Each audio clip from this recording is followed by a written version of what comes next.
Dracula. This is a narration of Dracula by Bram Stoker, narrated by Ara Reade. Dedication to my dear friend Homie Beg. Chapter 1.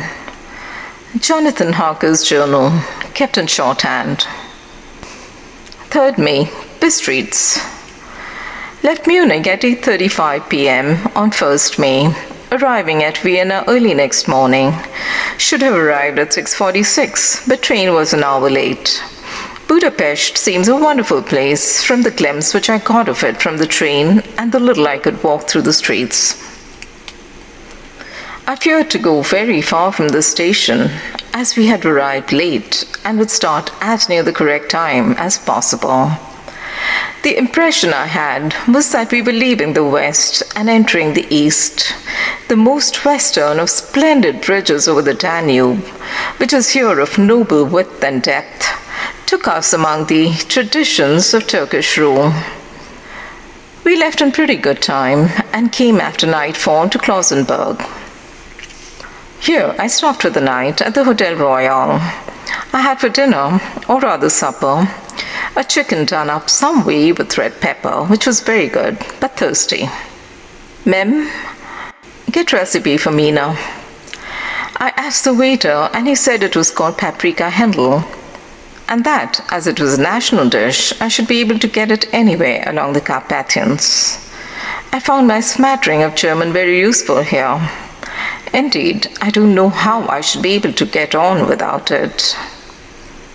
Having had some time at my disposal when in London, I had visited the British Museum and made search among the books and maps in the library regarding Transylvania.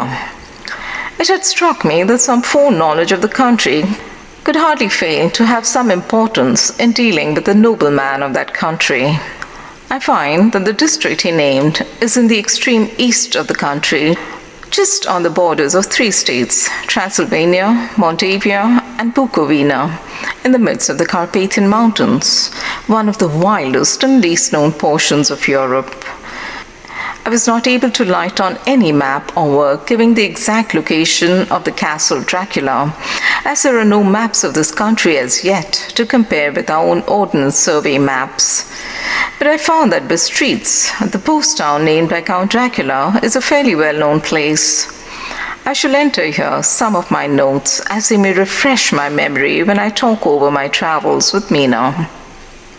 In the population of Transylvania, there are 4 distinct nationalities: Saxons in the south, and mixed with them the Wallachs, who are the descendants of the Dacians, Magyars in the west, and Seculists in the east and north. I'm going among the latter, who claim to be descended from Attila and the Huns. This may be so, for when the Magyars conquered the country in the 11th century, they found the Huns settled in it. I read that every known superstition in the world is gathered into the horseshoe of the Carpathians, as if it were the center of some sort of imaginative whirlpool. If so, my stay may be very interesting. Mem, I must ask the Count all about them. I did not sleep well, though my bed was comfortable enough, for I had all sorts of queer dreams. There was a dog howling all night under my window, which may have had something to do with it, or it may have been the paprika, for I had to drink up all the water in my carafe and was still thirsty. Towards morning, I slept and was wakened by the continuous knocking at my door, so I guess I must have been sleeping soundly then. I had for breakfast more paprika and a sort of porridge of maize flour, which they said was marmaliga, and an eggplant stuffed with forcemeat, a very excellent dish, which they called impletata. Mem, get recipe for this also. I had to hurry breakfast, for the train started a little before 8, or rather it ought to have done so, for after rushing to the station at 7:30, I had to sit in the carriage for more than an hour before we began to move. It seems to me that the further east you go, the more unpunctual are the trains. What ought they to be in China? All day long, we seemed to dawdle through a country which was full of beauty of every kind. Sometimes we saw little towns or castles on the top of steep hills, such as we see in the old missals. Sometimes we ran by rivers and streams which seemed from the wide stony margin on each side of them to be subject to great floods. It takes a lot of mortar and running strong to sweep the outside edge of a river clear. At every station there were groups of people, sometimes crowds, and in all sorts of attire. Some of them were just like the peasants at home or those I saw coming through France and Germany, with short jackets and round hats and homemade trousers, but others were very picturesque.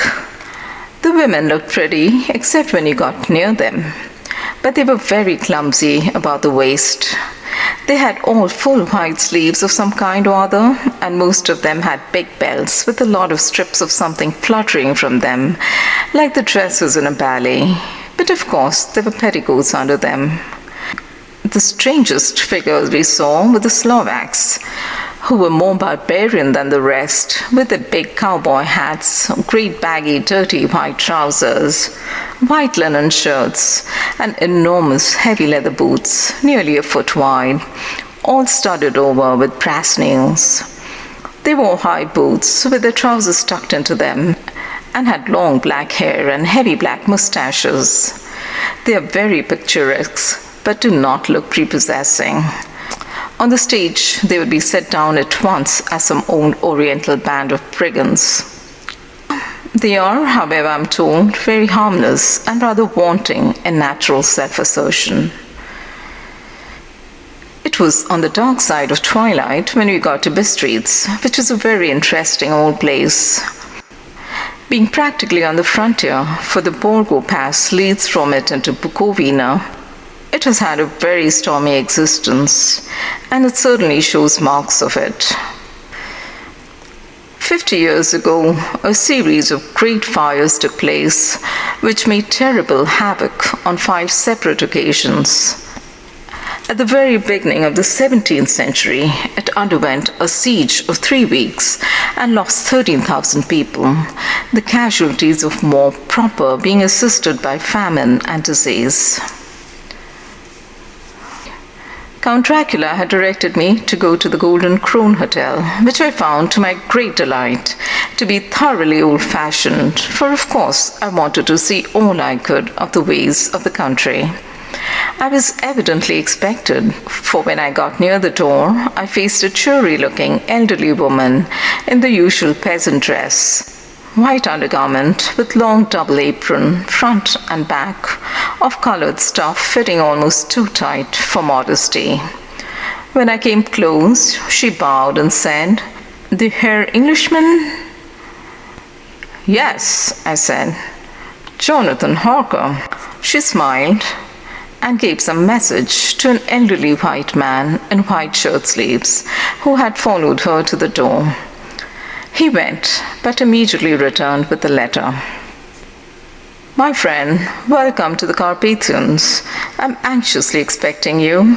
Sleep well tonight. At 3 tomorrow, the diligence will start for Bukovina. A place on it is kept for you. At the Borgo Pass, my carriage will await you and will bring you to me.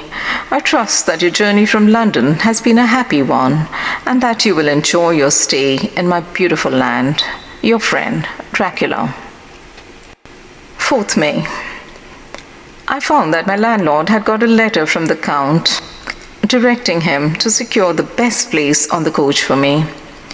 But on making inquiries as to details, he seemed somewhat reticent and pretended that he could not understand my German. This could not be true, because up to then he had understood it perfectly. At least he answered my questions exactly as if he did. He and his wife, the old lady who had received me, looked at each other in a frightened sort of way. He mumbled out that the money had been sent in a letter, and that was all he knew. When I asked him if he knew Count Dracula and could tell me anything of his castle, both he and his wife crossed themselves, and saying that they knew nothing at all, simply refused to speak further. It was so near the time of starting that I had no time to ask anyone else, for it was all very mysterious and not by any means comforting. Just before I was leaving, the old lady came out to my room and said in a very hysterical way, "Must you go? Oh, young hare, must you go?" She was in such an excited state that she seemed to have lost her grip of what German she knew and mixed it all up with some other language which I did not know at all. I was just able to follow her by asking many questions. When I told her that I must go at once and that I was engaged on important business, she asked again, "Do you know what day it is?" I answered that it was the 4th of May. She shook her head as she said again, "Oh yes, I know that, but do you know what day it is?" On my saying that I did not understand, she went on, "It is the eve of St. George's Day. Do you not know that tonight, when the clock strikes midnight, all the evil things in the world will have full sway? Do you know where you're going and what you're going to?" She was in such evident distress that I tried to comfort her, but without effect. Finally, she went down on her knees and implored me not to go, at least to wait a day or two before starting. It was all very ridiculous, but I did not feel comfortable. However, there was business to be done, and I could allow nothing to interfere with it.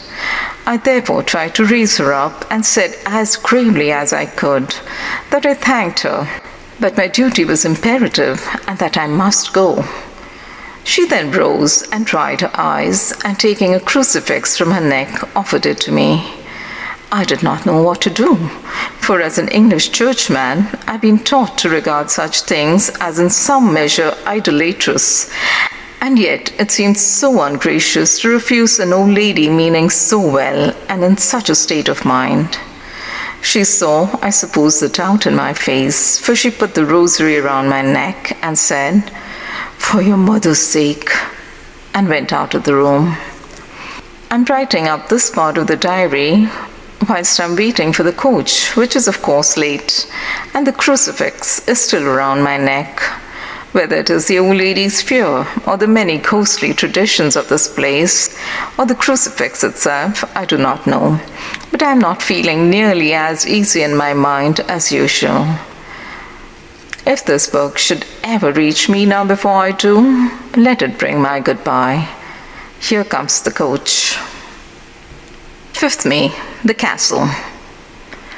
The grey of the morning has passed, and the sun is high over the distant horizon, which seems jagged, whether with trees or hills I know not, for it is so far off that big things and little are mixed.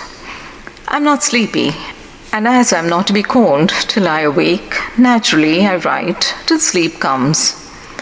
There are many odd things to put down, and lest who reads them may fancy that I dined too well before I left Bistreet's, let me put down my dinner exactly.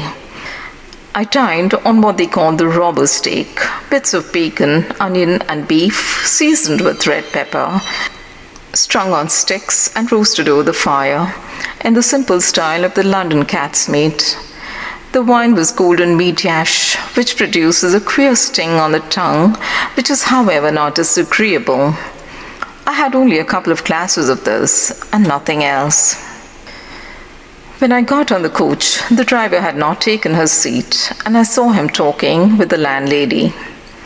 They were evidently talking of me, for every now and then they looked at me and some of the people who were sitting on the bench outside the door, which they called by a name meaning word bearer, came and listened and then looked at me, most of them pityingly. I could hear a lot of words often repeated, queer words, for there were many nationalities in the crowd. So I quietly got my polyglot dictionary from my bag and looked them out. I must say they were not cheering to me, for amongst them were Ordog, Satan, Bokal, Hell, Strigvoicha, Witch, Prolok, and Blokoslak, both of which mean the same thing, one being Slovak and the other Serbian, for something that is either werewolf or vampire. Mem, I must ask the Count about these superstitions. When we started, the crowd round the inn door, which had by this time swelled to a considerable size, all made the sign of the cross and pointed 2 fingers toward me. With some difficulty, I got a fellow passenger to tell me what they meant. He would not answer at first, but on learning that it was English, he explained that it was a charm or guard against the evil eye. This was not very pleasant for me, just starting for an unknown place to meet an unknown man. But everyone seemed so kind-hearted and so sorrowful and so sympathetic that I could not but be touched. I shall never forget the last glimpse which I had of the inn yard and its crowd of picturesque figures, all crossing themselves as they stood round the wide archway, with its background of rich foliage of oleander and orange trees in green tubs, clustered in the center of the yard. Then our driver, whose white linen drawers covered the whole front of the box seat, Gotza they call them, cracked his big whip over his 4 small horses, which ran abreast, and we set off on our journey. I soon lost sight and recollection of ghostly fears in the beauty of the scene as we drove along, although had I known the language, or rather languages, which my fellow passengers were speaking, I might not have been able to throw them off so easily. Before us lay a green sloping land full of forests and woods, with here and there steep hills, crowned with clumps of trees, or with farmhouses, the blank gable end to the road.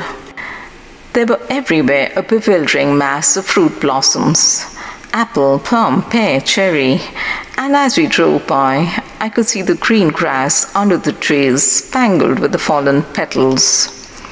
In and out amongst these green hills, of what they called here the middle land, ran the road, losing itself as it swept round the grassy curve, or was shut out by the straggling ends of pine woods, which here and there ran down the hillsides like tongues of flame.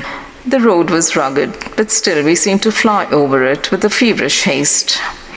I could not understand then what the haste meant, but the driver was evidently bent on losing no time in reaching Borgobrand. I was told that this road is in summertime excellent, but that it had not yet been put in order after the winter snows.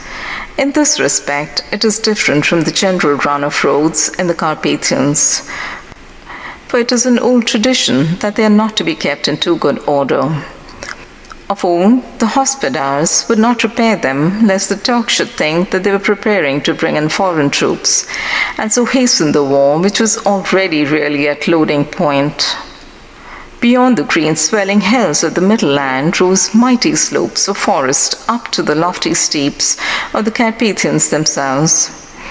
Right and left of us they towered, with the afternoon sun falling full upon them, and bringing out all the glorious colors of this beautiful range, deep blue and purple in the shadows of the peaks, green and brown where grass and rock mingled, and an endless perspective of jagged rock and pointed crags, till these were themselves lost in the distance, where the snowy peaks rose grandly. Here and there seemed mighty rifts in the mountains, through which, as the sun began to sink, we saw now and again the white gleam of falling water. One of my companions touched my arm as we swept round the base of a hill and opened up the lofty snow-covered peak of a mountain, which seemed, as we wound on a serpentine way, to be right before us. "Look! Ist den Sack! God's seat!" And he crossed himself reverently. As we wound on our endless way and the sun sank lower and lower behind us, the shadows of the evening began to creep around us. This was emphasized by the fact that the snowy mountain tops still held the sunset and seemed to glow out with a delicate cool pink. Here and there we passed Czechs and Slovaks, all in picturesque attire, but I noticed that goiter was painfully prevalent. By the roadside were many crosses, and as we swept by, my companions all crossed themselves. Here and there was a peasant man or woman kneeling before a shrine, who did not even turn round as we approached, but seemed in the self-surrender of devotion to have neither eyes nor ears for the outer world. There were many things new to me, for instance, hayricks in the trees, and here and there very beautiful masses of weeping birch, their white stems shining like silver through the delicate green of the leaves. Now and again we passed a later wagon, the ordinary peasant's cart with its long, snake-like vertebra, calculated to suit the inequalities of the road. On this was sure to be seated quite a group of homecoming peasants, the Czechs with their white and the Slovaks with their colored sheepskins, the latter carrying lance fashion, the long staves with axe at end.